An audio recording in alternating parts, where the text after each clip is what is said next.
In a little green patch in the middle of the Rajasthan desert in India, close to the border with Pakistan, lies a curious sight. A Hawker Hunter aircraft of the Indian Air Force sits majestically watching over the dunes, while nearby there's a battered wreck of a Pakistani tank. These are part of a memorial of the Battle of Longewala, in which the intrepid fighters of the Indian Air Force defeated a massive Pakistani tank thrust using air power alone in a unique feat that was not repeated until nearly 30 years later in the First Gulf War.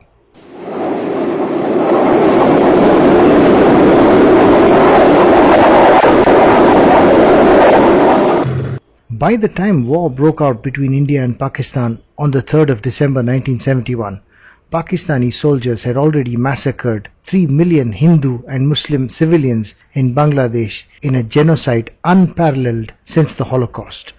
On the night of the 3rd of December 1971, the Pakistani Air Force attacked Indian Air Force bases all over North India, sparking off the war. By the next day, an Indian armoured thrust had crossed the border north of Jaisalmer in Rajasthan to mount an attack on the Pakistani town of Rahim Yar Khan. At that very time, a large Pakistani armoured force massed at the Indian border near the town of Longewala. With the Indian armour 1.5 days away, the Pakistani armour was in a position to capture Longewala by dawn, overrun Ramgarh, and capture the city of Jaisalmer by dusk. This Pakistani force consisted of 2,000 men supported by 65 battle tanks with field guns, anti-aircraft guns and 138 vehicles. And all that stood opposing them were Major Chandpuri of the Indian Army and 120 men. With the Indian Army force being hopelessly outnumbered, a call went out to the Indian Air Force based in Jaisalmer for help. Help was promised at first light because all that Wing Commander Bawa, who commanded the Indian Air Force base at Jaisalmer, had were 6 Hunter day fighters and 11 pilots to fly them.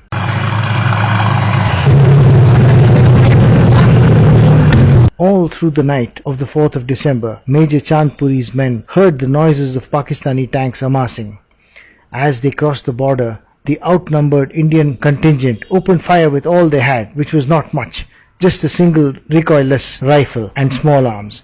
And the Pakistanis, believing that they were facing a large defending force, halted for the night.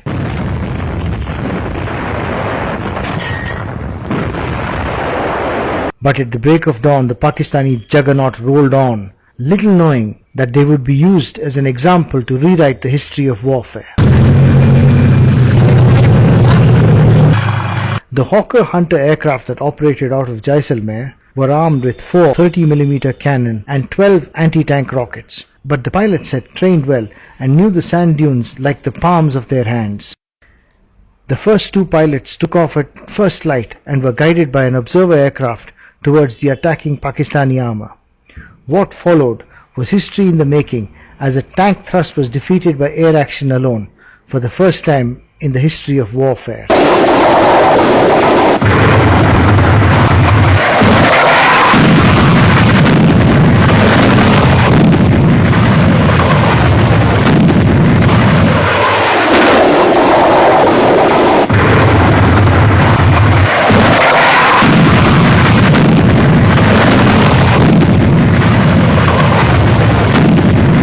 In one such attack, young Flight Lieutenant Suresh was fired at by a tank main gun. The shell exploded under his aircraft and he lost control. His aircraft brushed a sand dune and lost part of its tailpipe. Stricken, the aircraft struggled to stay in the air, but Suresh managed to make it back to base, guided by Sherwin Tully in the Hunter accompanying him.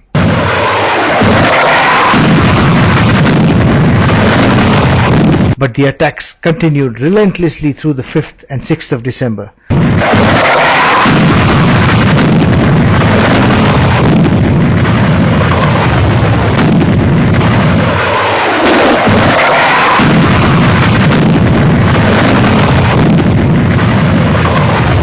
The Pakistani tanks, exposed like plucked chickens, made desperate weaving maneuvers in the sand, creating a track pattern that was caught in a historic photograph like spaghetti in the sand.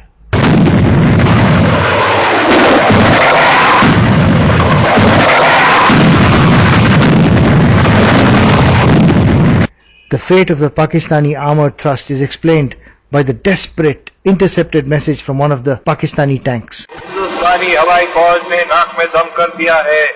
एक हवाई जहाज जाता है और दूसरा आता है और 30-20 मिनट ऊपर नाचता है। 40% फौज और सामान हलक और तबाह हो चुका है। आगे जाना तो क्या, पीछे मुड़ना भी मुश्किल हो गया है।